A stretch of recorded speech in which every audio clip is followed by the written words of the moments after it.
Today we're getting into the latest Tesla news, including new Tesla colors, Cybertruck available to all now, Elon's latest controversy, and more, so let's get into it. First up today, a small update for the Tesla Model 3. For years now, Tesla has sold 5 basic colors for their cars. In the last year or so, we have seen Tesla introduce new options like Stealth Gray to replace their previously long-running Midnight Silver Metallic, and then Ultra Red to replace their previous Red Multicoat. Each of these colors is just a bit darker than the previous one, and I'm sure there's more to it, but generally keeps the same basic idea. At the same time over in Europe, Tesla released Quicksilver and Midnight Cherry Red. These were exciting because they were entirely new colors, unlike anything we had really seen from Tesla in the past. Technically, we had seen a similar silver on the original Model S and Model 3, but it has been a long time there. Finally, the Quicksilver color made its way to Tesla's Chinese factory, and now it has made it to the US on both the Model 3 and Y.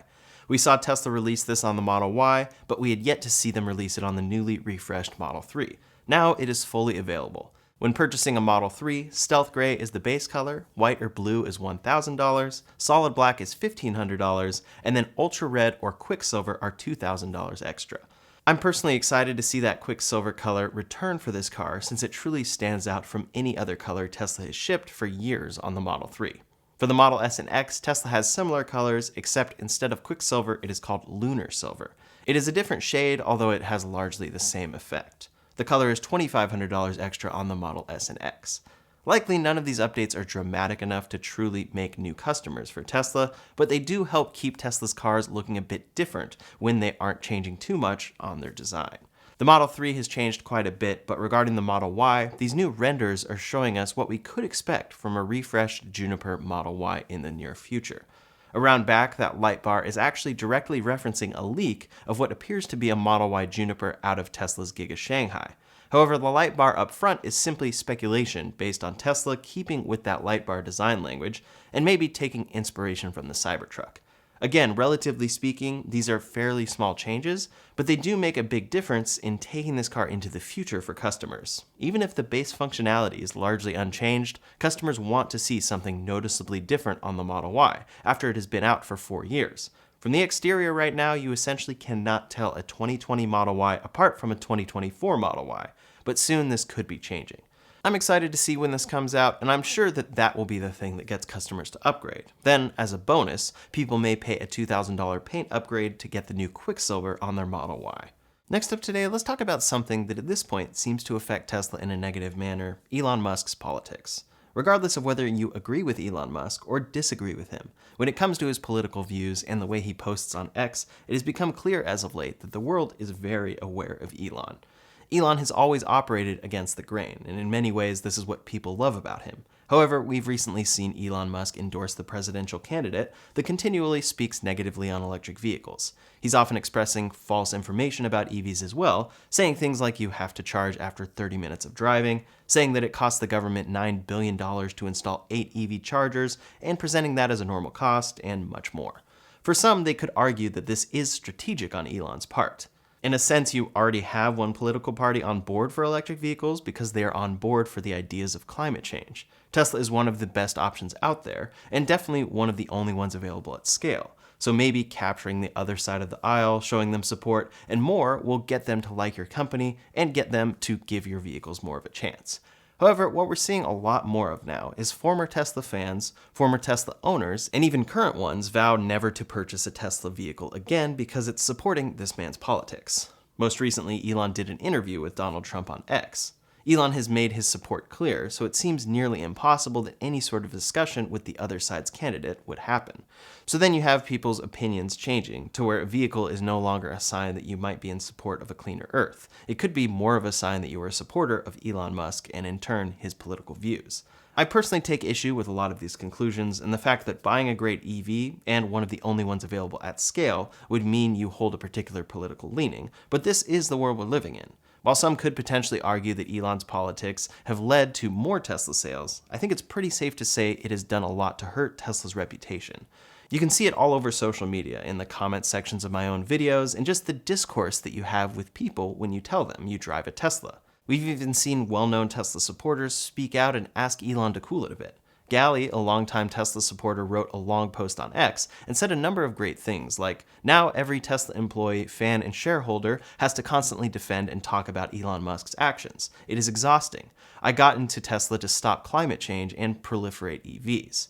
He further adds that, quote, there is no doubt material damage has been done to the Tesla brand. Every time I step into my car, it used to be about fun, positivity, and sustainability. Now, at least in every major US city, my car has become a political statement that is divisive. Now, it's tough to explain in numbers how much Tesla has been hurt by Elon as of late. Many would argue that Tesla sales are down and this is exclusively why, but there are so many factors that play in there. EV sales in general aren't growing as much as they have in the past, not just for Tesla. EV sales are still growing as well though, even as we're seeing difficulties like early adopters already owning their cars, EVs lasting a long time, prices remaining above $35,000, and interest rates being very high for new vehicle purchases. Explosive growth had to level off at some point given the infrastructure and general starting price of these cars. With no truly affordable new option available yet, things had to slow down. However, what I've seen a lot lately is Tesla customers who enjoy their car today but plan to drive something else next time. In the past, Tesla loyalty has been extremely high, but we're seeing more and more people say, my next car will be a Rivian, my next car will be anything else electric. Again, that's hard to quantify, and even surveys can't capture the whole story here, but I think it would be hard to argue against the idea that it would be better for Tesla long term if Elon kept quiet about politics. The problem is he never will. There's more I could get into there about Elon's and Tesla's focus on full self-driving, and how that could be what sells their cars in the future. Even if someone really wants to switch to Rivian next time, they feel comfortable charging it, they prefer the politics of the company, they prefer the car itself, it won't have the full self-driving technology that Tesla has. And depending on how well Tesla does there, it could be one of the only vehicle options in the future that you can buy that lets you take your eyes off the road. That could be huge and could be part of what Tesla and Elon are banking on here. Maybe they're competing in a totally different way than simply an EV for people's next upgrade cycle. Either way, it does seem as though EV growth will continue, regardless of which administration is in office. If the party on the right gets into office, it seems we could see EV tax credits disappear. This would hurt EV growth for sure, but if those tax credits were the only way these cars were getting sold, that's something that wasn't going to last forever anyways, and this puts even more pressure on automakers besides Tesla to make profitable EVs. It also puts more pressure on Tesla to release a more affordable EV that appeals to the masses. Or it puts more pressure on them to simply lower prices. Elon has specifically said that the removal of these credits would hurt rivals, but not Tesla. Overall, we want to support the whole industry, but so far, nobody else has succeeded in EV profitability. If the party on the left stays in office, we'll likely see these programs continue, and regardless, in order for EV sales growth to continue rising, we'll need affordable EVs. In the long view, it seems that either way this election goes, EVs will continue growing because people want them. The real question is, when it's time for more customers to pick an EV to buy, and time for more Tesla owners to upgrade, will Elon turn them off of Tesla in large enough numbers to make a huge impact for the company? We'll have to wait and see. Next up today, the latest for the Cybertruck. Since Tesla launched the Cybertruck at the end of last year, they have been exclusively selling the upcharged Foundation series. This is the same all-wheel drive or Cyber Beast version of this truck, but marked up $20,000 because it includes the FSD package, various accessories, and the ability to take delivery soon. Technically, Tesla has still yet to even deliver full self-driving or basic autopilot on the Cybertruck, so those features are still waiting to be delivered for these customers. But now it looks like they're getting close to the end of Foundation series deliveries. Back in June, Elon Musk said that Tesla would be ending the Foundation series relatively soon, and all signs are pointing to this being the case as we approach September. First, Tesla has launched the ability to test drive a Cybertruck in the US for the first time. You can fully book a test drive, and they are doing this because you can also turn around and configure a Foundation series immediately if you want to pay that extra money. For anyone that has a Cybertruck reservation already, you can proceed within your account to fully configure one of these cars. And if you go to the Cybertruck order page, it specifically shows the Foundation series trims and says available now. Availability shows estimated delivery in August through September 2024 for all-wheel drive, and October through December 2024 for the Cyber Beast. The important thing to point out here is that this website has changed, but likely will revert quite soon. The rear-wheel drive option is not at all shown on this page anymore, because they are pushing people to get the Foundation series if they can, but it still says this is a limited edition version of the Cybertruck. That's why we're also seeing Tesla beginning to invite other North American customers to configure Cybertrucks, including those in Canada and Mexico. Over in Canada, pricing has been officially unveiled, and it comes in at 137,990 Canadian dollars for all-wheel drive and 165,990 Canadian dollars for the Cyber Beast. Again, those both include that upcharge. It looks like soon enough the Foundation series will end, and Tesla will finally begin shipping the Cybertruck starting at its actual starting price of $80,000 until the rear-wheel drive version of this truck hopefully ships next year. At the same time, Tesla is shipping some new updates to off-road mode via software. First, they are making vast improvements to Overland mode and Baja mode. Then they are finally adding locking differentials for both trims of this truck. Trail Assist is a new feature, and they say, quote, "It's like cruise control, but for off-roading. Trail Assist helps maintain a set cruising speed so you can focus on steering. Trail Assist works as both a hill ascent and descent control, helping to keep the wheels from slipping. For slippery surfaces, there is better traction control. Quote, adaptive suspension now estimates payload more accurately and automatically adjusts damping to deliver a more comfortable ride and more consistent, confident handling. And Cyber Tent mode will level the suspension so that you can sleep flat." This is something we saw Rivian introduce with the R1T and R1S, so it's great to see it here as well. Cybertruck production is still pushing incredibly hard over at Giga Texas, so I'm very curious to see how well the Foundation series goes for Tesla from here on out. They are now offering it fully on their website to anyone who wants it. They say it's available now, and they're introducing it in Canada and Mexico.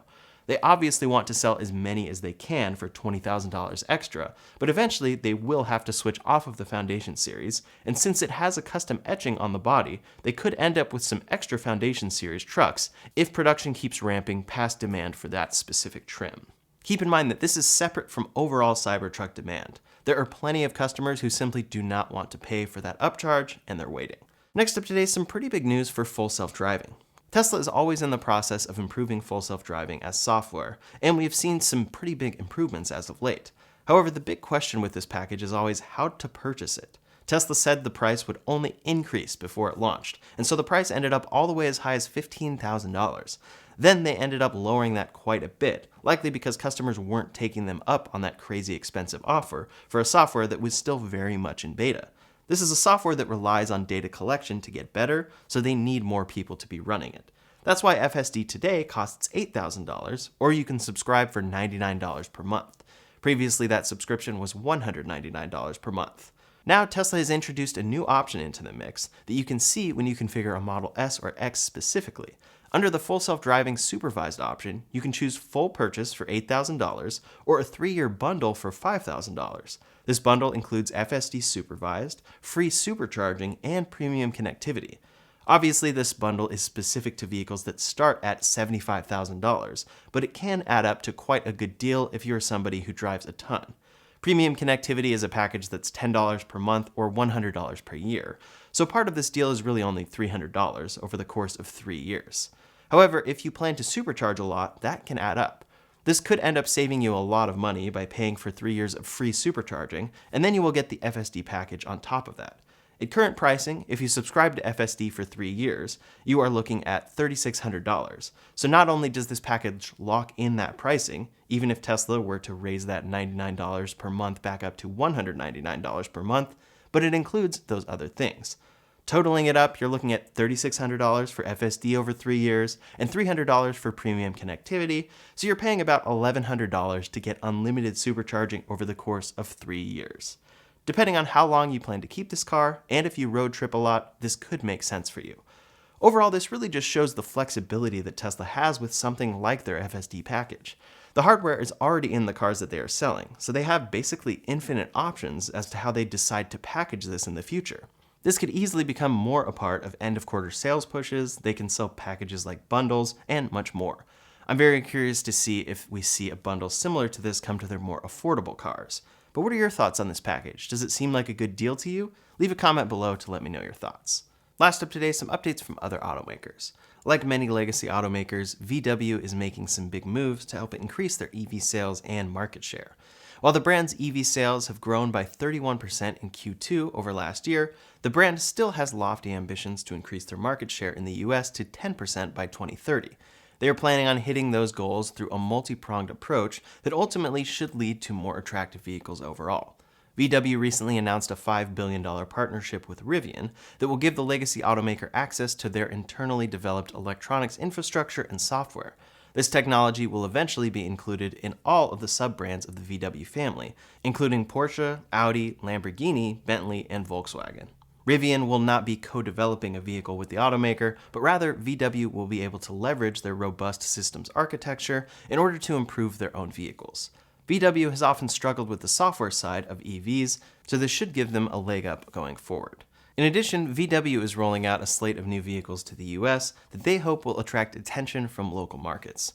The VW ID Buzz van is finally arriving in the US in the coming months, and they just recently announced a revival of their Scout model as both a pickup and SUV. These are just some of the new cars as part of their huge upcoming slate of 30 electric vehicles coming to the US in the coming years. VW seems heavily committed to electrification, and it's promising to see their dedication towards making what will hopefully be superior products.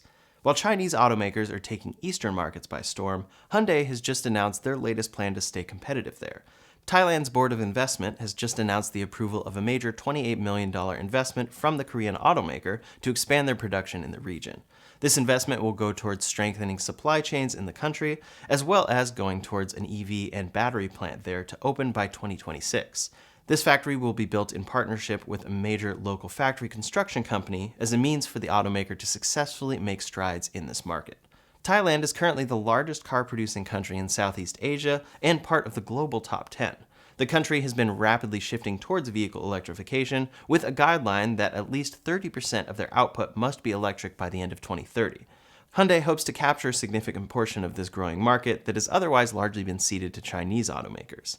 As is the case in much of Asia, BYD has been taking Thailand by storm with their extremely affordable electric vehicles. After entering the market only 2 years ago, they quickly rose to become Thailand's best-selling EV brand. In 2024, they accounted for 46% of the locally sold electric vehicles.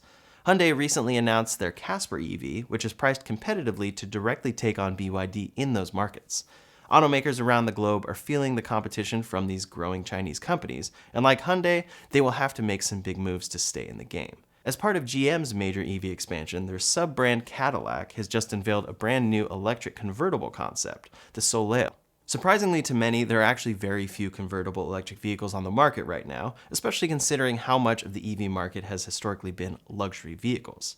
While this car may not actually see a full release, Cadillac has still shown off a pretty exciting new concept car. The design has a very retro-futuristic look with sleek lines and a pale yellow color inside and out. There are 4 bucket seats inside, and its futuristic interior is designed for comfort and luxury. Cadillac has reiterated that this was simply a design exercise, so it's not actually a look towards any particular real-life vehicle. As such, there aren't any specs for this vehicle or anything besides these renders. Still, it's a very neat design, and these kinds of exercises are valuable for car companies in experimenting with what the next generation of cars might look like and what people like. An electric convertible seems like a no-brainer, and it's surprising how few options there are for a product in that category, but it likely has to do with safety. If Cadillac even pursued making one, and it was packaged in a compelling vehicle otherwise, I imagine it could do quite well. In the meantime, these renders give us a fun and interesting insight into what the future of EV design might bring. That's all the latest Tesla news for today, so in the meantime, if you want to see how Tesla builds a new car every 13 seconds, you can check out that video linked up here or in the description below. Thanks so much for watching, and I'll see you on the next one.